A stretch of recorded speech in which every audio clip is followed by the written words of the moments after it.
All right, y'all. I hope you're hungry. You are in the right place. Thank you for joining us for another episode of Foodies and Friends on Fox 26. Y'all, we have found a brand new ramen restaurant that just opened here right in the Heights, Washington area. Victor Lee, y'all, he is the man behind the madness. And as soon as I walked in, the first thing I noticed was your bar. And how beautiful and exquisite, because I think we don't always think of full bar going with a ramen bar, but y'all are doing it all here. Welcome to the show. Congratulations on your opening. Thank you so much. Tell us a little bit about the restaurant. So this restaurant's a concept from Japan. We got this restaurant, the rights to this restaurant as a franchise. And it's the first franchise location in the U.S. and the first location in Texas. Okay. Now, where are the other franchises? So the other franchises would actually be in Asia. They do have a corporate store in the U.S. In California. Yep. But other ones are in Asia and Southeast Asia, Thailand, Cambodia, Philippines, so on. So very authentic flavors, ingredients. Yes. And this is the first one in Texas. Well, thank you for bringing this to Houston. Yeah, we were really excited to do this. Now, are you from Houston? Yeah, so I was born in Houston. My family is actually from Cambodia in China. Mm-hmm. So they moved here before I was born, right? They were in California, they moved to Texas. Yep. They were doing other things before this. And then we had the opportunity to learn about this concept and bring it over here, and we were just really excited to do it. Yeah, no, that's awesome. I'm so interested to learn all about the flavors and what makes Kazzan Ramen stand out, because I think there's a few things in there, y'all, that is going to surprise you. All right, let's take a look. We're looking at our foodie cam. It's a live shot of some of the dishes. Tell us a little bit about what we're looking at. Yeah, so here we have our spicy creamy fried shrimp, which I think is one of our best sellers here. Mm-hmm. Spicy creamy fried. Yes. You got spicy, creamy, and fried. Yes. Yeah. Did you look up in AI and be like, which words are the most enticing can I put on my menu? I'm going to put all three in one menu item. I thought it was a great idea. I like it. But actually in Asia, so we actually tailored our menu a little bit for our audience here. Okay. In Asia, they have a wasabi mayo shrimp, but we tried it and we were like, I'm not sure if all the audience people, like everyone here, would enjoy that. So we thought, that sounds phenomenal, though. But are you going to offer this option? Because I think I would enjoy that. Maybe there needs to be like another layer, maybe an extra special layer that you unlock only on your 10th visit. Okay. Yeah. And so, what are some of these other dishes we're looking at here? Yeah. So we have our assorted appetizer platter, which is just a great sampler. You get some edamame, takoyaki, and our karage. Mm-hmm. And then we have our gyoza. Yeah. So typical pork gyoza, you're able to make your own sauce. So we have a little sets at each table that has soy sauce, vinegar, and chili oil. So you can kind of customize it however you'd like. I did notice that you had a nice little platter, tray that comes with each table, which I know you and I just met, but I'm a big sauce fan. Yes. Like sauces, Me too. The more sauces, the more sauces, the better. And the more we can mix, the better. You know, and that was always something that my mom always enjoyed too. And all these sauces. So like if I was eating right now, like your gyoza, I would probably put every single. Yes.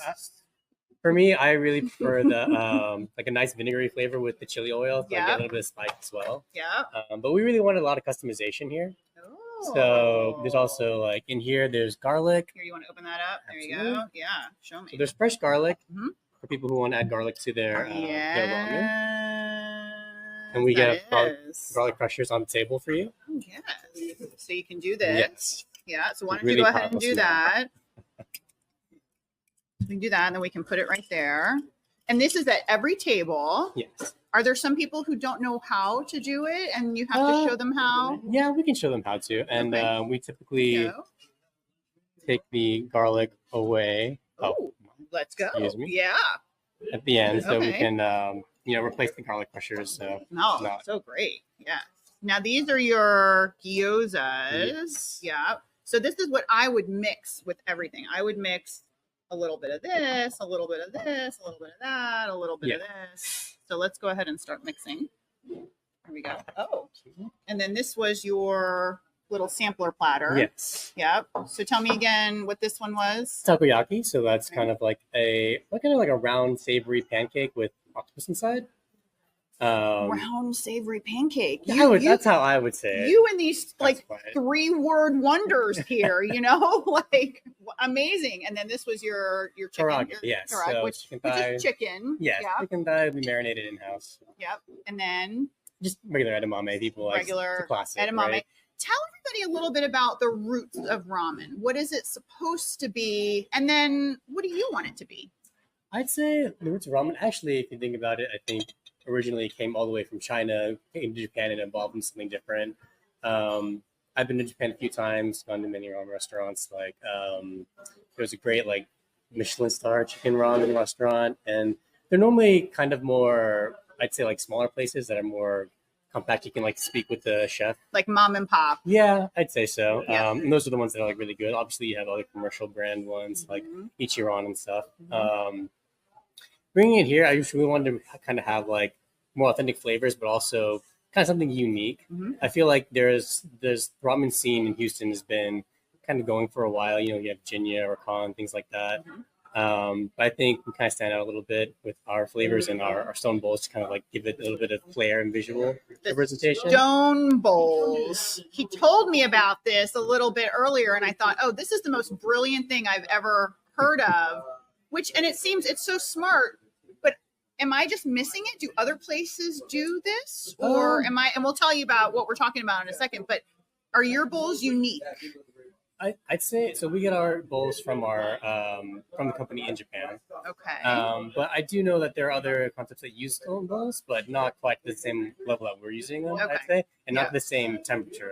I'd say. So what we're talking about is the bowls. Now, is this a bowl that we're looking at right here? Is that one of the bowls? That is not. That is one of our regular ramen bowls. Okay. We'll bring the conversation back to the other bowls, but they actually keep the food very warm and insulated. Yes. Like surprisingly hot. Yeah. So the temperatures for our ramen for the stone bowl for the ramen is 350 degrees Celsius. Yeah. So upwards of 600 degrees Fahrenheit.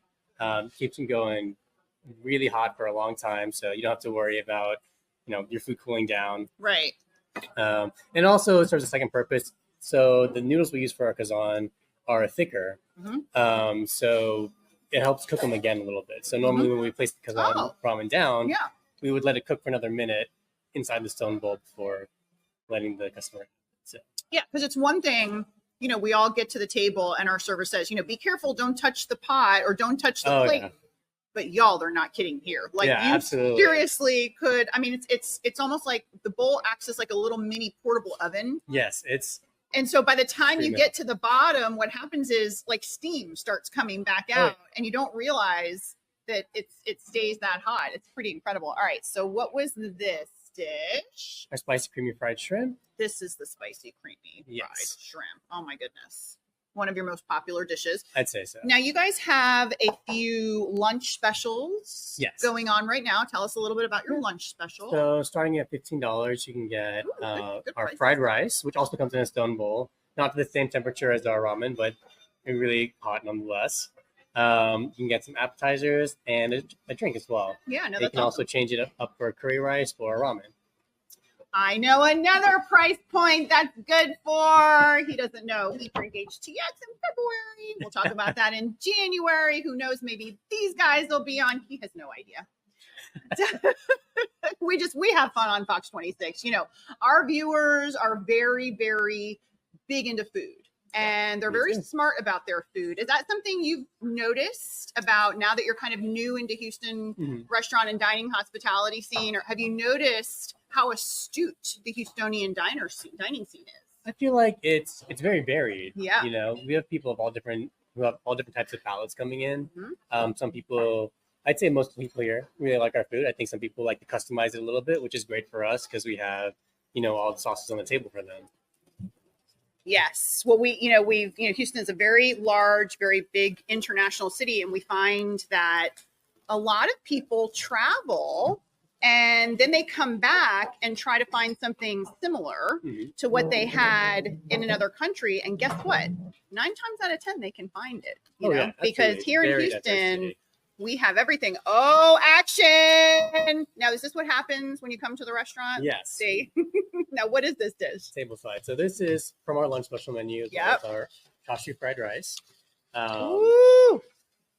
Oh my gosh. Our stone bowls are How do you do this with like a straight face, like all the time? I would literally be eating people's food. Okay. Sorry. Continue.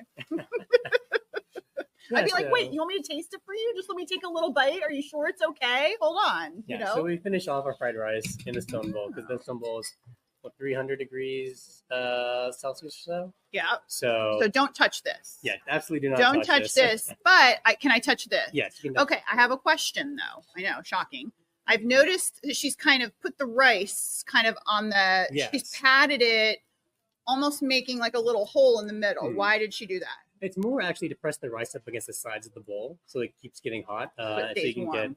so also it can crisp up the side of the rice a little bit. Crisp up the rice, y'all. I mean, there's a lot of good things. I don't think I've seen this previously, like technique, either, like intentional technique. Yeah. Like, we want the bowl to continue cooking the rice to get that little extra crispiness. I haven't seen that. That's smart.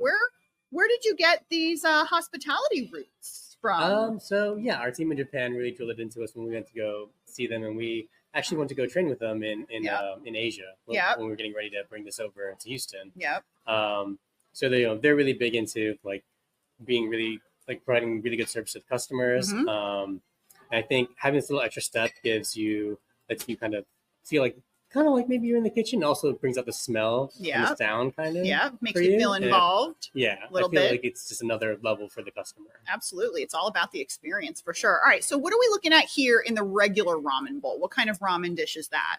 I believe this is our black garlic shoyu. So that's actually a new one that we rolled out recently. Okay. So our typical shoyu ramen, but it has a black garlic oil that we started making. So for that one, we have to actually burn the garlic till it's black, actually, and then grind it up, and it gives it a really good scent, I think. Oh, okay. I'm going in for a. Oh, it is. Yeah, it is. Yeah. Oh, yes. Oh, I would eat this every day. I could not work here because I would literally take a bite of every single person's dish just to make sure for quality control. I'm shocked that you guys don't do that. I hear pretty much every day for quality control as well. So I would be your best professional quality control person here. All right, we've got some other items up on the foodie cam. What are we taking a look at? Yeah, so we also just rolled out our chicken ramen that's at the back. So it uses chicken broth that we kind of mix with a chicken paste to give it some richness. We have I believe we use potato starch in it to kind of thicken it up and kind of give it more like creamy filling texture as well. And then on our bottom right, we have our vegetable ramen. So it is vegan friendly. We make a type of like veggie potage in-house, vegetable broth in-house, and we mix it with our miso broth. So the similar flavor. It has a little bit of like a coconutty scent to it as well. We have coconut milk that we add to it. And then to make it a little elevated, we also have on top, it's a veggie miso. So it's kind of miso paste that we use kind of grinded up edamame beans to make. So it gives it another layer of richness and spice. I love that. And I noticed that you have a kids menu here too. I think it's right there. Can you give me that kids menu, please? And this is a topic, Victor, that is near and dear to my heart because traditionally, and we'll talk a little bit about this, but you have a great kids menu though. $8.99, fries, chicken, some noodles. That's a great deal. Because as a restaurateur, in hospitality industry, you are relying on repeat business. Absolutely. You're hoping to see people over and over again, but not every place is as friendly towards kids and family members. And so what's and I just speak to my own experience going back when my son was, 8 years old, or, he's 8 years old now, but he was a toddler. It kind of just took us out of the game, the restaurant game for a while, because we didn't have that many restaurants that were, and this is, I didn't live here at the time, but we didn't have that many restaurants that were so open to families and kids menus. And so I think this is truly truly the next Yes. frontier, the next big layer that it doesn't matter who you are. You could be the newest Michelin, recommended. Y'all need a kids menu, right? Because at the end of the day, it's the experience that is so valuable for the families. Yes, they're getting fed, but they're not going to come to you unless you have something for everyone. How's that kind of worked into your strategy? So actually, I think something we noticed from the beginning, we always thought we wanted a kids menu. Mm-hmm. When we opened up, we weren't sure how many families would be showing up because we have a full bar. We thought maybe it'd be more of a. It's tricky. Like a single younger person's type scene or something like that. But actually, we noticed that a lot of families were starting to come with their kids, and I think it was the showmanship of our Kazzan dishes, and then actually our dessert as well, which you'll see later on. These desserts are sexy. Y'all stay tuned to see these desserts. And I love like watching the kids, like they get them and they're like so excited to see like all the steam smoke coming out. So. Well, because then what's the next thing they do is 2 days later when it's dinner time, the kids are going to be like, mommy, daddy, I want the purple dessert, or I want the pink dessert with mandarin oranges and pineapple and marshmallows and whipped cream. Like that's really truly where there's so much value as a restaurateur. And we go around town. We do shoot a lot of episodes and get to a lot of restaurants, and man, I love it. I love to see when the restaurants are leaning into the family aspect, because it's just so special. Plus, you and your staff can probably relate to them a little bit too, the struggles of bringing a 3-year-old into a noodle place, Me, not yet, but in the future, I will. All right. For sure. All right. So we're going to take a look. And so this is your typical ramen bowl. This is what, so this is vegetable. That's awesome that you have a vegetable and one that can be vegan also, for sure. Cause there's a lot of people that are vegan and vegetarian. All right, let's look and see what we're looking on the foodie cam right now. What are we taking a look at? So that's our hot stone curry bowl. So that's another hot stone one. So we put rice down and then a topping, and then we'll smother it with curry, like a rice curry sauce. Now talk to me about your curry. So that's something we make in-house as well. We kind of mix it with coconut milk, curry powder, curry flakes, and then some other seasonings. Much time.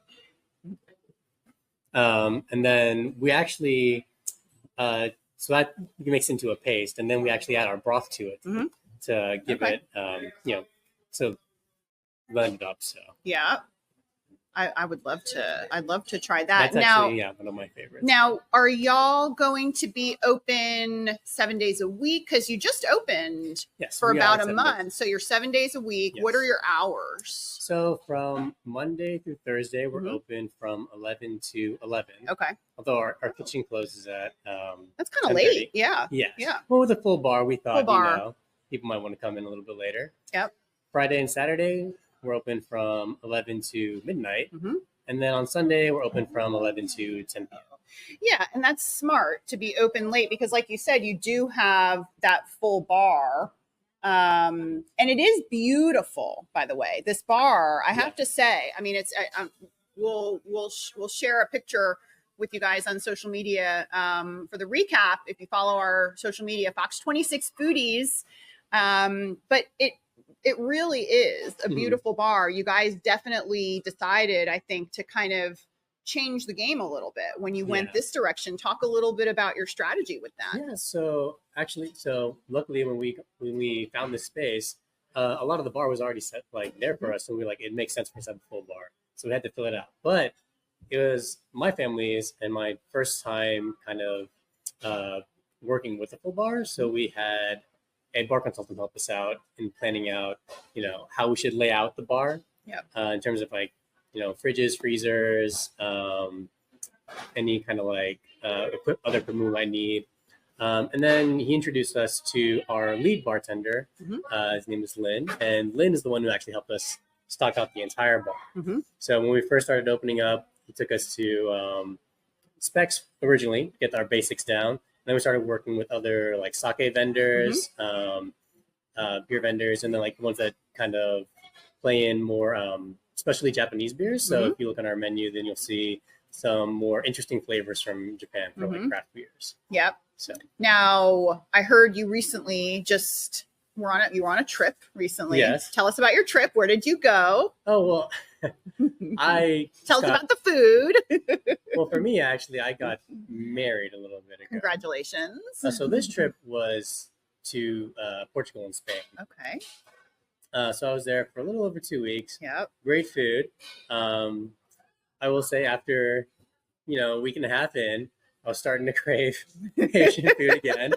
I mean, the food there is Who fantastic. doesn't though? I mean, this is truly when I've got a craving Mhm. and I'm like so hungry I can barely see straight. This is literally like, give me a bowl of hot Yeah. noodles and some good Yeah, broth and some good chunky vegetables, and I'm a happy girl. Yeah. Yeah. So our last few days actually were in Madrid. And it was actually quite cold there. It was around 40 degrees. Mhm. And so when we landed, I was like, I really want Asian food, and it's really cold. And so we actually ended up getting ramen. And I'm in Spain. We actually ended up getting ramen Yeah. on one of our last days. That's so. fine though. That's Yeah. fine. Oh, this is very nice. Yes, our Ube Bay. Yeah, shout out to your bartender. your bartender and your consultant. Yeah. I happen to be and our Fox 26 viewers know this. I happen to go a little crazy for ube, so, and maybe I intentionally matched. I don't know, but this is beautiful. This is a really nice. And then what's that one right there? This is our melonade. Mhm. It's a little bit more sweet and refreshing as well. And then on top, they have a calpico foam that gives it a little bit of creaminess from its spin. Yeah. So that's something I really like. Even if I go around and get like boba or something, Yeah. I'd also get kind of like a foam topping. Mm-hmm. Ooh, very nice. Yeah, really, really nice. And then let's look at this one right here. Lychee martini or Mhm. lychee Kazzan. Lychee martini. What about mocktails? How's your mocktail menu Our looking? mocktails, yeah, we have a wide variety of them, kind Mhm. of typically going around with mango flavors, strawberry, and then just kind of some typical, like mixed berry type situations. Yeah. But definitely a lot of variety for anyone who wants to try them. Victor, what goes good with a good mocktail? The good kids Yes, menu. absolutely. And the back of the menu, the kids drinks that are all Yes. the colors, because that's what they go for, and what's so interesting is I love the expansion of the mocktail strategy. I think it's amazing, and I think it's great too because it helps helps a little bit with people ordering some extra drinks and that kind of thing. But when you're seeing this in the restaurant, you're not really automatically thinking that it's a mocktail. Oh, here we go. We've got some action. Here we go. Now, what is this? I would say this is our specialty dish. Okay. Yeah. I'm gonna pour a little bit of broth in. Okay. Over the top. Oh, Let it steam up. so that broth, what is the broth made of? So that's actually, Can I see the broth? yes. Yeah. This is similar to our ramen broth. Okay. It's a little bit lighter, just Oh. so because it concentrates again within the stone bowl Okay. while it's cooking. And then what's this for? This is just a timer, so it's a minute, and that lets it finish cooking, and then you can take it off. So this happens at the table. Yes. You have to wait for your food to cook. Yes. Oh my goodness. Yeah, Yes. but the server will come and take the lid off because this will get very hot. So This will also get very hot. So you can't jump the gun and No. try to get in there. Okay. Got it. Oh my gosh. All right. We've got about a minute left. We got to go ahead and take this off. Is it hot? Can we take it off or we'll go ahead and take it off? We've got about a minute left. Here we go. The big reveal. This is, oh, wow. It is really boiling. It's like a big cauldron of, I want to move that top a little bit, please, so our viewers can see. There we go. This is beautiful. Oh my gosh. This is a very generous portion size. All right. Where can everybody find out about you guys and follow you on social media? Yeah, so we have our own website, Kazzan Ramen, .com, and then Kazzan Ramen HTX on Instagram. All right, you guys, they're right down here on Washington, right on the border of the Heights in Washington. Very convenient, easy parking, beautiful restaurant, full bar, and they've got a fantastic happy hour. We didn't get a chance to talk about it, but they've got really good happy hour menus and your dessert items. We got to do a little extra episode here to get these desserts in. All right, make sure you guys come and give them a try and come and see this guy and tell him you saw him on Fox 26, and we'll see you guys next time.